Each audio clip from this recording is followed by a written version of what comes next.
Look at the 3 different styles of leadership you need to know for your GCSE Business Studies exam. At GCSE level, there's basically just 3 different leadership styles you need to know. Autocratic, Democratic, and Laissez-Faire. Now, the hardest one of the 3 will probably be Laissez-Faire.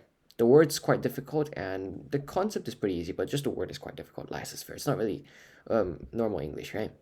So let's explain what each these 3 are, and then I'll go more in depth about how they link together. So autocratic, it kind of sounds like authoritarian. Authoritarian is kind of like a dictatorship. So can you imagine what autocratic would be? A dictatorship is when you have one leader controlling a country, right? So for business, autocratic is basically when you have one manager telling you what to do. So you might have the manager, and he's just going to tell you, do X, no choice. He's just going to tell you straight up what to do. Democratic is a democracy, right? Most countries are democracies, the UK, the US, wherever. So democracy is when you get to vote, when you have a choice of what to do. So democracy is when the manager and the different employees, you'll get to discuss which would be best. So they'll ask you, which is best? X or Y. You'll get a choice, and then you'll be able to discuss which option would be best for the business. Laissez-faire is the concept that's not really linkable to any English words, but laissez-faire essentially, you are your own boss. Choose whichever you see fit, X or Y. Here in democracy, you're still working with the manager. The manager still has control. You guys are just talking together. But in laissez-faire, you choose whichever you see fit, X or Y. So you're your own boss. You are your own boss. Now this does come with its downside as well. So let's start with autocratic first. So autocratic was when you're in an authoritarian dictatorship, basically, and the manager just basically tells you what to do. Just do X.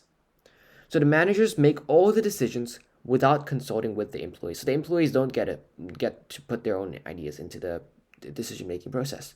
So all the decisions are made by the managers, and it goes downwards. So they just tell you what to do.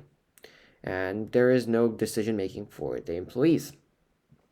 Now this does come with its big advantage, right?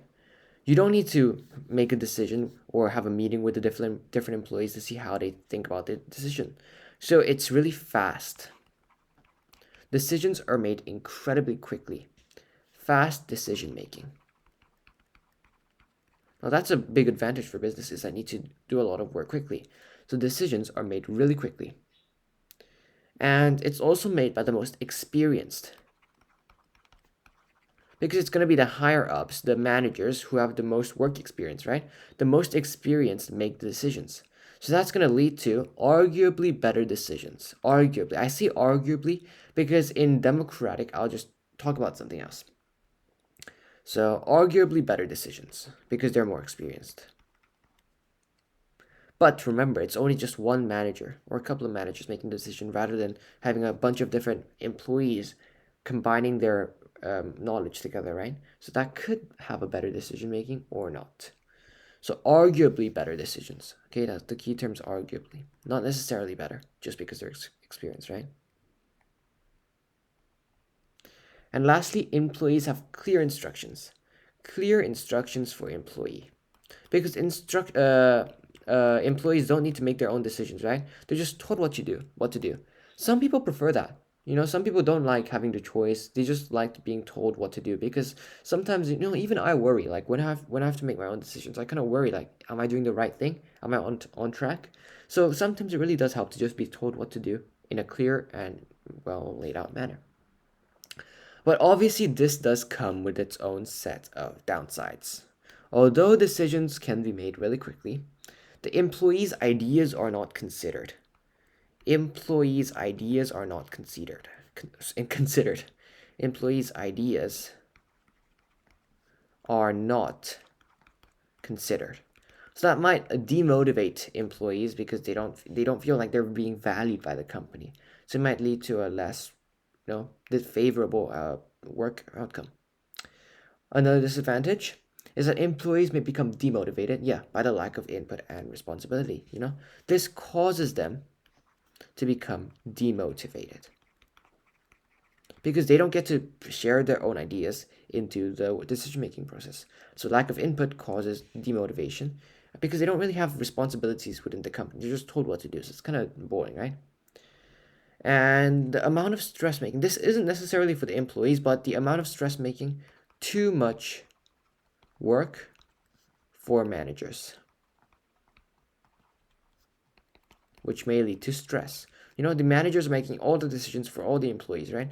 So they might have too much, and you know, although it's good that the employees don't have to make the decision, so the employees feel less stressed, the managers on the other hand get all those workloads pushed to them.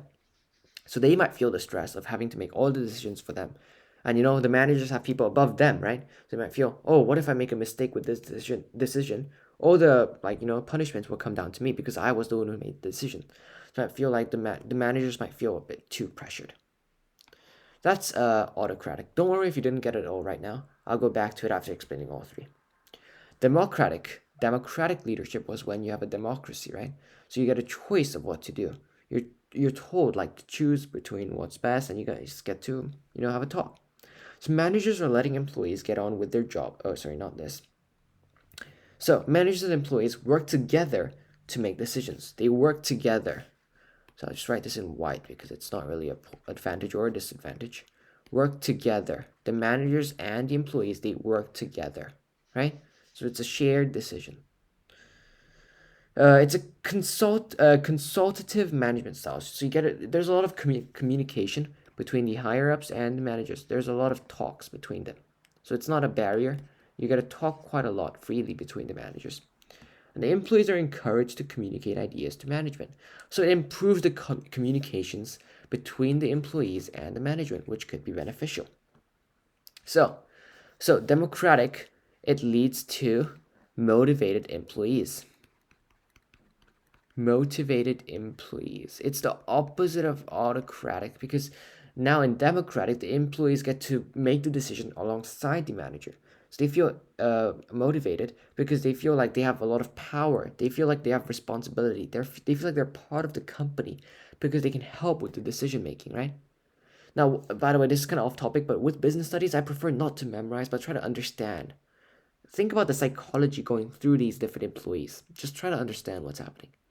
So since the employees get to help with the decision-making process, they're going to feel more motivated because they're helping with that decision. They're feeling like they're valued within the company. They're trusted to make the decisions. They feel like they're part of the business itself. So the employees will be more motivated. And they're better prepared. Better prepared employees.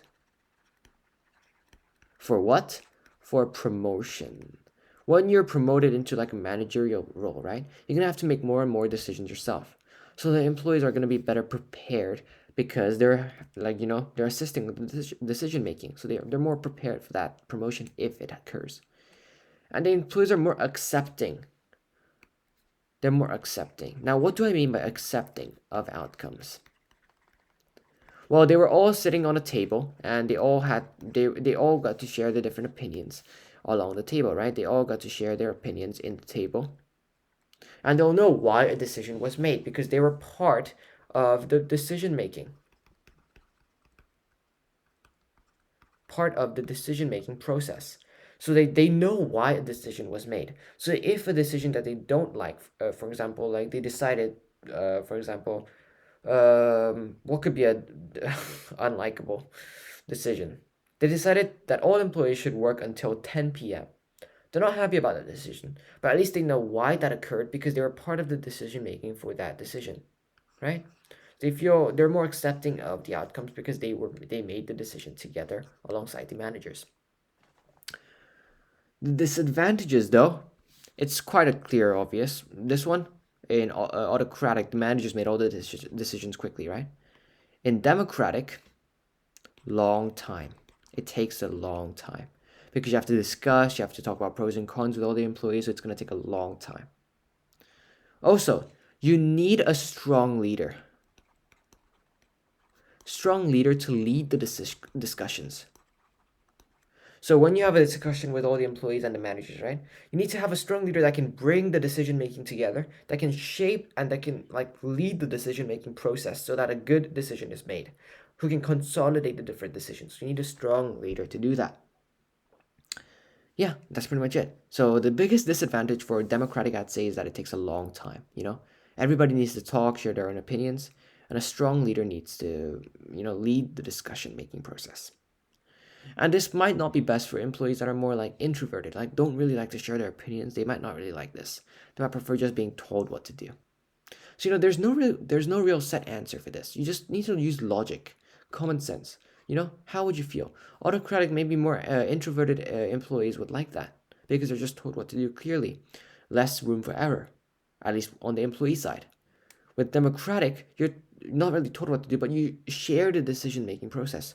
So you kind of feel like you're part of the company. You feel more motivated. And extroverted people would like that because they get to share their opinions. I mean, sorry. But introverted people, they might have difficulty sharing their opinions, so that could be a disadvantage, right? Only the talkative people's opinions are shared. That could be a disadvantage. Laissez-faire is basically just choose whichever you see, right? So you are your own boss. You get to make your own decisions for yourself. So basically, you're your own manager. There is no manager. There is a manager, obviously, but you make your own decisions. So, be your own boss. So it's where the managers let the employees get on with their jobs. Little interference. So little interference because you're your own boss. You basically lead your own discussions and decisions. Employees can make their own decisions and solve problems on their own with little guidance from management. And management will only step in if needed. So if there's an issue, they might step in and say, oh, this is wrong, you need to fix this, So this comes with obvious advantages, right? What could be an advantage of this? It's effective in situations where staff are highly skilled and motivated. So you need skilled, experienced, and motivated staff. Now, this in itself will probably motivate staff because they feel like they're trusted by the higher ups to make your own decisions, right? So you feel motivated. You're your own manager. You don't need to listen to other people anymore. But this only really works if your employees are skilled and experienced. So they need to be skilled and experienced enough to know what is a good decision and what's a bad decision. They need to have experience, and they shouldn't be just sitting there. Oh, what should I make? What if this decision is bad? What if this has bad consequences? So they need to have experience, and they need to know what would be best for the company. So you preferably want to do this with skilled and experienced people. So this really depends on the type of employee you have. If you have a really introverted employee that can't really make their own decisions, that struggles, and that's quite new to the business, giving them their own decision making and just they're not really gonna know what to do. They're gonna feel pressured by that. They might not really like that. So for them, an autocratic decision making process will probably be best because they're just told what to do, especially for new employees.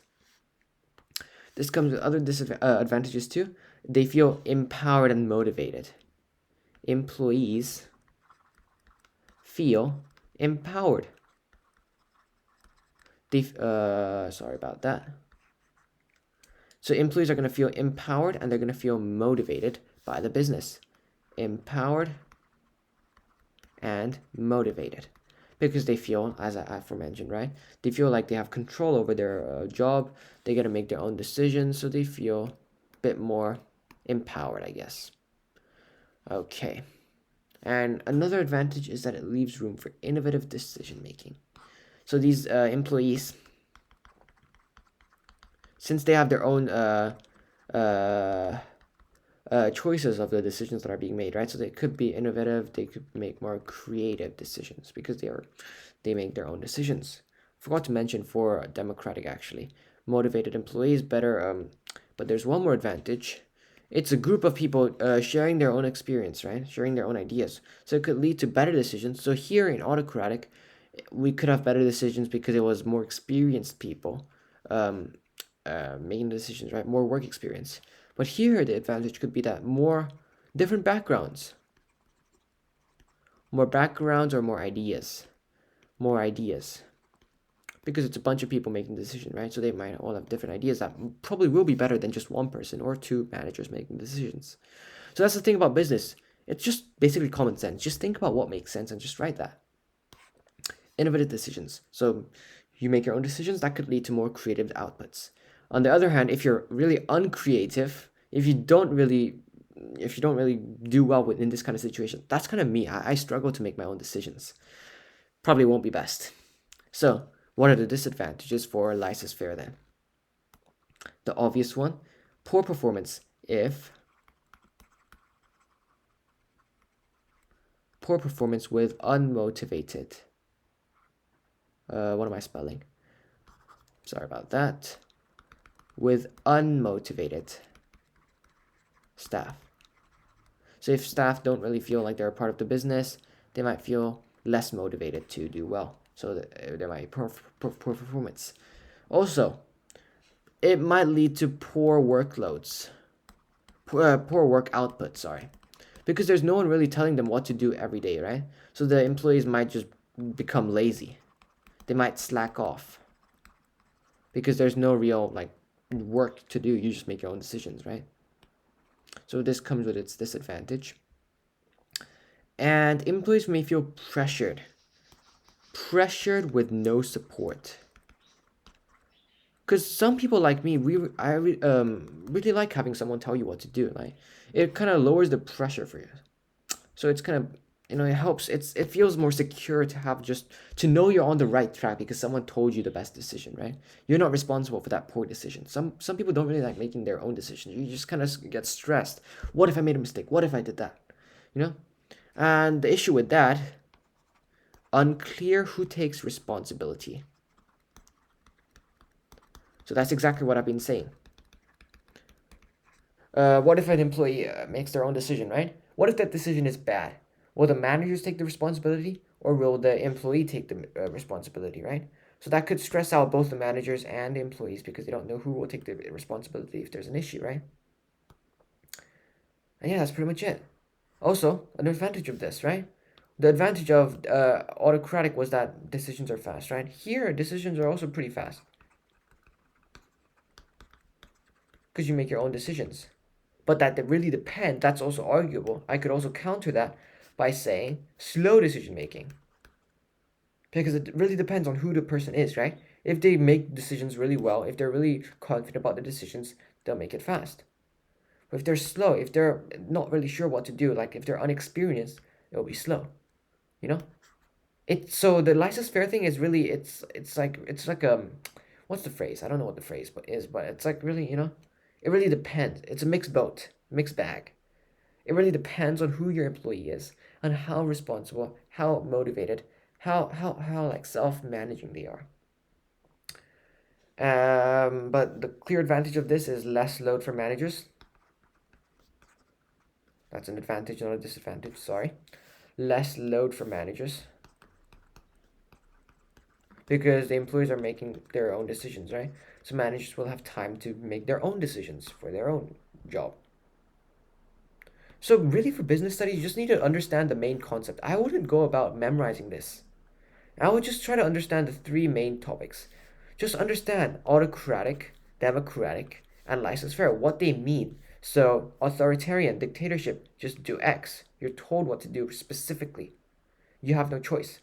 Democratic, you get a choice. You get a discuss. You're in a discussion room and you get to discuss what would be best. And the decision is made. It's a shared decision, right? Laissez-faire, you make your own decisions, right? So you make your own decision, but you're your own boss. So just understand these. Just try to understand these three different topics. And once you understand it, you can kind of use your own reasoning. What would be beneficial? How would that motivate employees? Would it demotivate employees? How would it help managers? Just kind of like logically think about it. That's all you have to do. I wouldn't go about memorizing these different advantages and disadvantages. That's too much. Even I don't do that. I just think what would make sense. Just make logical assumptions and just write that. That's all you have to do. Autocratic, democratic, and laissez-faire. Thanks for watching this one.